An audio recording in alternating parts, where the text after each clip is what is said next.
Hey guys, this is your tutorial for Thursday, May 6th. Checklist items for today. We went over the simple machine and circuit notes that you guys were supposed to take after your energy quiz on Tuesday.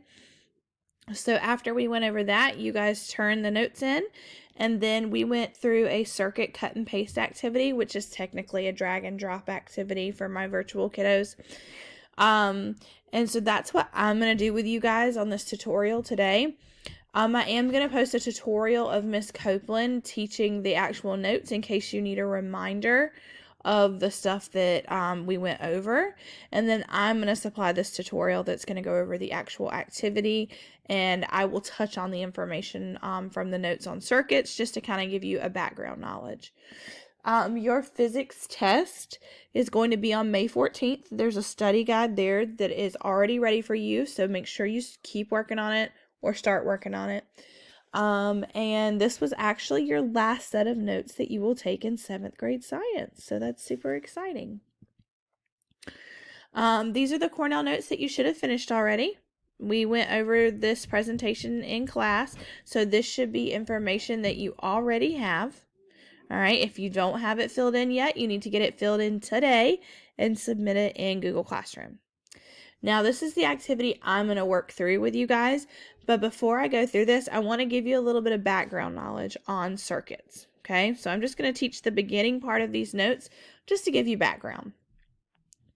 So a circuit is going to be a closed path that electrons can flow through.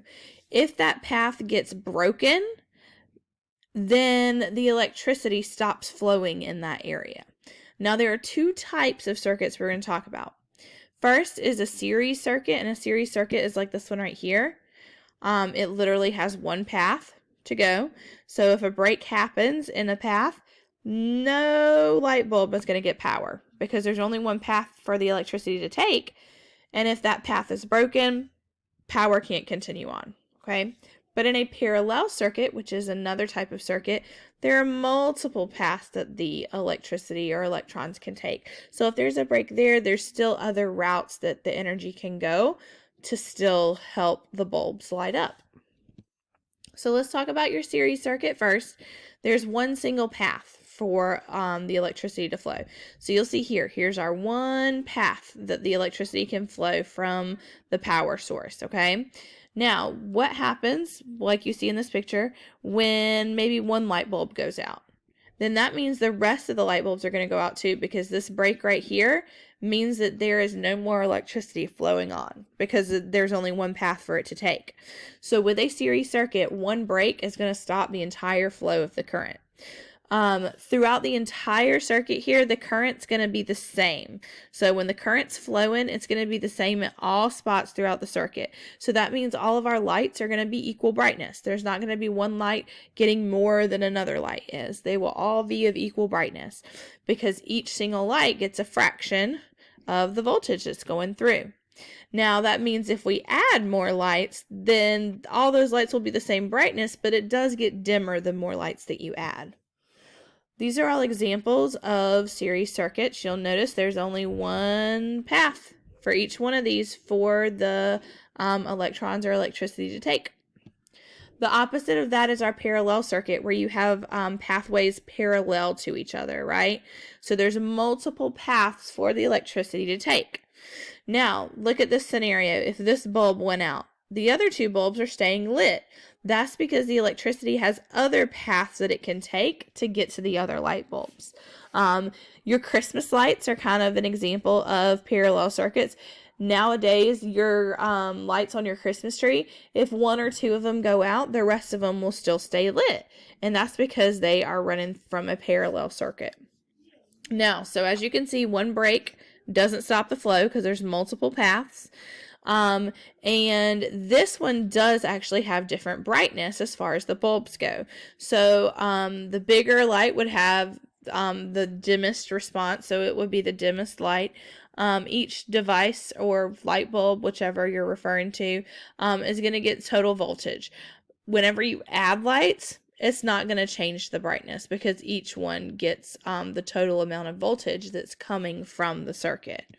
And these are examples of your parallel circuits where you can see multiple paths for the energy to take, not just one. So especially this one with the arrows, it shows you it can go all on the outside. It can maybe go down this one, down that one. So there's multiple paths for the electricity to go. So let's look at our activity for today where we are sorting. We see here this category will be our parallel circuit category, and this category will be our series circuit category. So let's start with which one has one or multiple pathways. Remember our series circuit, it's kind of like a book series. You start with one and you just kind of work through them. It's like one series, one lap around, right? So a series circuit only has one pathway for those electrons to flow, which means your parallel circuit will have two or more pathways. Now, what happens when a light bulb goes out in each one of these scenarios? Well, in a series circuit, if there's only one pathway for the electricity to go and a bulb blows, then that means that if one goes out, they all will go out because there's not another route for that electricity to take. But in a parallel circuit, if one goes out, that's okay. There's more paths for the electricity to go, so the other ones can still stay lit. Now, let's look at our pictures to represent what we have, two or more pathways versus one pathway. Here's our one pathway. Here is our two or more pathways. Okay. Now what happens when you add a bulb? So here are our options. Add a new bulb. The other bulbs don't dim. That's definitely going to be our parallel circuit because each bulb is going to get the total voltage. But in our series circuit, they all fraction, right? So each bulb is going to get a specific fraction of things. So if you add more, then your bulbs are going to dim when you add more bulbs. So last we have our current splits and recombines. That's going to be happening in our parallel circuit because with our parallel circuit, you have multiple paths. So if one pathway gets blocked or if there's a break in the path, then that's okay because the current can then split and recombine and go a different pathway. So with our series circuit, that's where we only have one route for the electricity to take. And so with our series circuit, what happens in that situation is your current is going to be the same everywhere. If there's a break, then there's no electricity going anywhere. If it's going, then the electricity is going to continue going, right? So let's, oh, my internet's going out on me.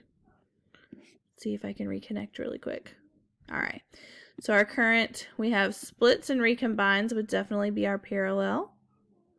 And then everywhere in the circuit would be our series circuit. So if you guys are confused about this, reach out to us and we will help.